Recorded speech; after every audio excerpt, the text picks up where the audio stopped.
Abonnez-vous sur notre chaîne YouTube Kadhafi Moumoudi pour ne rien manquer. Gervais Ozoko, commissaire Emmanuel Ramazani Chadali, Metomoni Ndenge, Pépère des eaux, et Zali pour se vider du jour au lendemain. Les députés nationaux, les union sacrée, les sénateurs, les gouverneurs, ni les sous le tirage la plupart des que Chadali leadership est important, est efficace pour regarder parti il y a PPRD à Joseph Kabila. Bon, Ndeko Kadhafi, une question vraiment pertinente, alors il faut vraiment la répondre très bien parce que PPRD, membre Nyos Basali, départ na statut, ils ont prévoyé départ, ils sont libres. Mutakoki kolonga tant que ya lingi, moment ya lingi, il peut partir. Partir, ils ont kangamutute atikalawana. Donc, pour ton information, Ndeko, le seul secrétaire permanent depuis histoire PPRD et Banda, Oyo APC Bisso 120 députés nationaux, 200 députés provinciaux, 34 sénateurs, 16 gouverneurs. Depuis Makamba PPRD et Banda, c'est le seul Emmanuel Ramazani Chadari Oyo a sali exploit, n'est-ce pas, au sein du PPRD. On est d'abord bilan naïsa positif. Donc, PPRD Batunios Bazali. Olingo Lobako na 120 wana bango tout bakai non. Kolongo ezali librement mutakoki kokene. Non, parce que le secrétaire permanent a géré parti très bien. Le parti se porte très bien, a géré parti très bien. Sauf que politiciens ou bazali balingi toujours ko zalana sima ya mbongo ndi ya bangwana bazoko kende moko. Pourquoi? Parce que bango balingi mbongo, balingi kolia, balingi ba poste. Donc c'est un peu ça. Et belé entre eux bazoko opposition te. Opposition qui yango moni ba départ ba tomuso bazo qui ne pone pas parce que bazo koka opposition qui yango moni bande ko belé ba kei babik Emmanuel Ramazani Chadari ya simamika na silence ya Kabila parce que okola Joseph Kabila misana ko loba mingité amimisi liloba sukate yango Emmanuel Chadari ya zaman Ndeko Kadhafi Emmanuel Chadari azali choix ya mokondi azali obabengi le cœur mutema. Il y a autorité morale, il y a président national du parti. Donc, quel que soit au Koki Koloba, du fait que le président national a confiance, il demeure toujours secrétaire permanent. Confiance, parti. Non, ndeko, bato o bazo koloba kazo ko boma parti, ezali ba o na uti kolobi sa dorénavant que baza bato o baza ba indiscipliné. Parce que PPRD a parti à discipline. Et puis entre eux, Moutonios o azali kolobama be, o azoko fing, azoko refléter, n'est-ce pas? Éducation o yazoko zoa nanda kuna bango. Moi, Gervais Mandoulou, je représente la famille Mandoulou partout. Donc je représente l'éducation au parents nanga ba pesinga nanda ko. Il y a ma politique, il y a ma éducation peut-être parce que politique moumana faut monana. Pour bayokela yo pour batosa yo pour bayoka makambo zoloba mbuma Chadari ye komona na te to komona yo za mutu to informer te que vaut le PPRD aujourd'hui Ndeko Kadhafi PPRD aujourd'hui ba pesi bandeko beli misala na entreprise parti ils vivre très bien bandeko belé tozala na camarade na biso na parti David Mouteba, notre camarade à Bundi, aujourd'hui il est Dirkaba. À Bundi, à Nyokami. Mais aujourd'hui il est Dirkaba. Tozana Bandeko. Témoignage simple. Grâce à Emmanuel, Bakoumi, ministre. Grâce à Emmanuel, aujourd'hui ça va député. Ndeko Nabiso Bunda, à Kembi na parti, aujourd'hui il est vice-ministre. Ndeko Nabiso à Kembi à Bundu, aujourd'hui il est Dirkaba. Loin de là encore, Bandeko Belé, Bazana ba ministère. C'est grâce à qui? Il y a Emmanuel. Emmanuel Ramazani Chadali, de Bazouan Goulouana, mais Bamisusu, Bazabou de la partie sans Kofouka Emmanuel Ramazani Chadari, Bamonde Bouwa, dans la prison, Bamonde Bokonyoko. Non. Le parti, Tozan et Loko Tobengi le militantisme. Le militantisme paye. Vous pensez que Batebele Baïna peut perdre aujourd'hui, ils veulent avoir Non, tu dois d'abord militer au parti. Aujourd'hui, mais tu veux qu'il y ait beaucoup d'entreprises.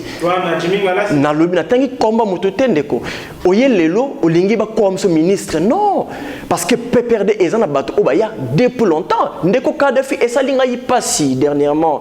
Namoni ndeko moko lobby que PPRD est sali 18 ans mais sans qu'on soit siège Ndeko Kadhafi.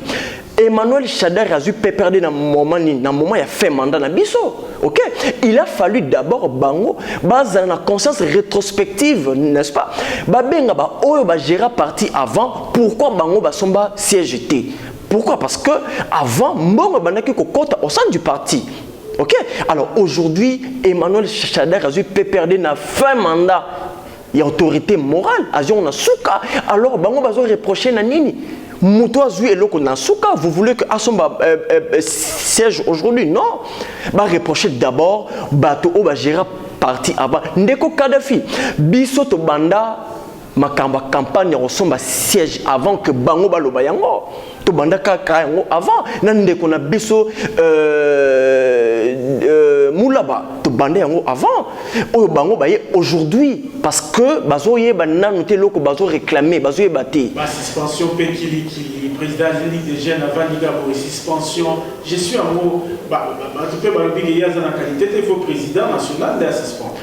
Ndeko Kadhafi nous a interpellé les jeunes indisciplinés qui ont un statut de parti.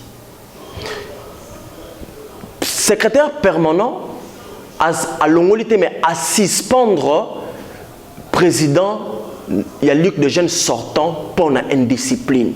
Indiscipline comment? Non, statut ils ont prévoyé qu'on suspendre président Ligue de jeunes et ils ont un statut à parti.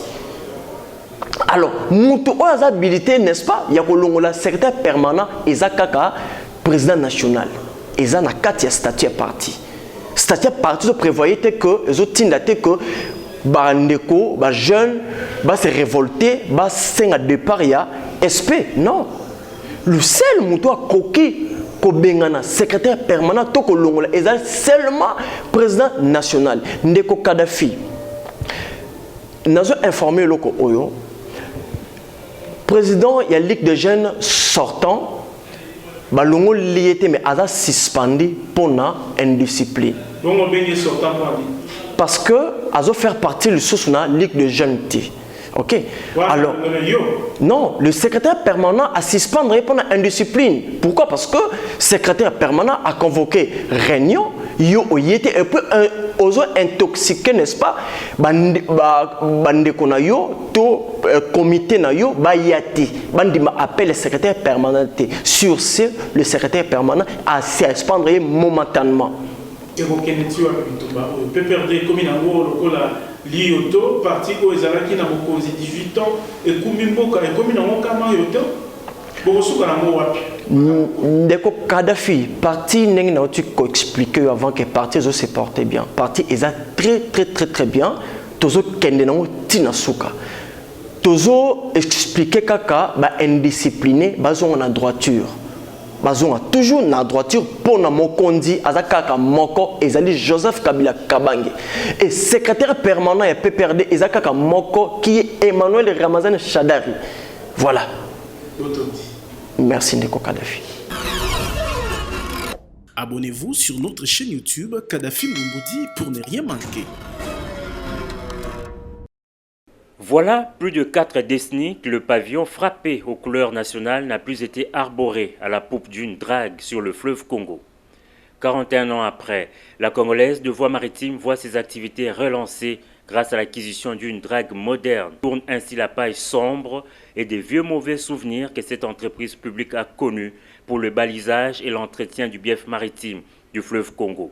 Acquis l'an dernier sous l'impulsion du président de la République Félix Antoine Tshisekedi Tshilombo, c'est ce mardi à Boma, dans le Congo central, que le gouverneur de la province et l'envoyé spécial du chef de l'État ont présidé la cérémonie du lancement des activités de ces navires. Prenant la parole en premier, la directrice générale de la CVM, congolaise de Voies Maritimes, Christine Toussé, a exprimé sa gratitude au chef de l'État pour son engagement dans la redynamisation des activités des entreprises du portefeuille de l'État. C'est un début de solution, a-t-elle affirmé.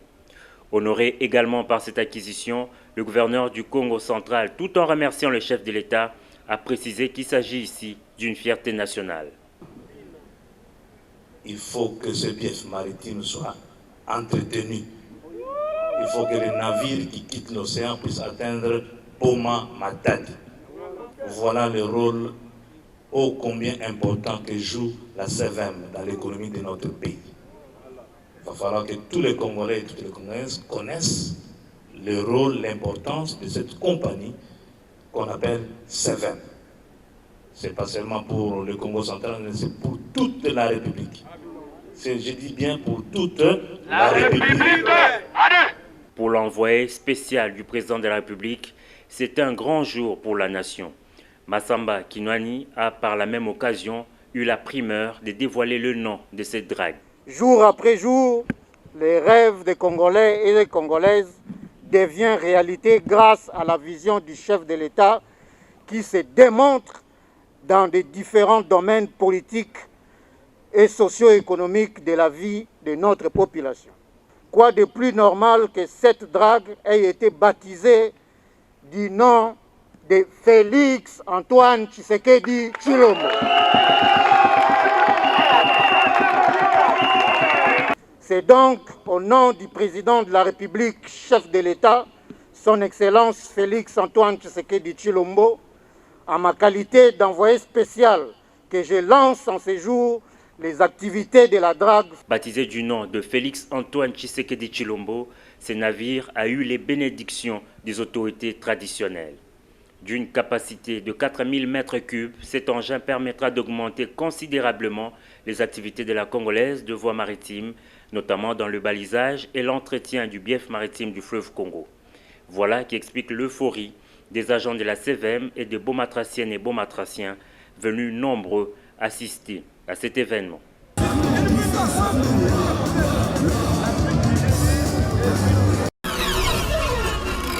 Abonnez-vous sur notre chaîne YouTube Kadhafi Moumoudi pour ne rien manquer.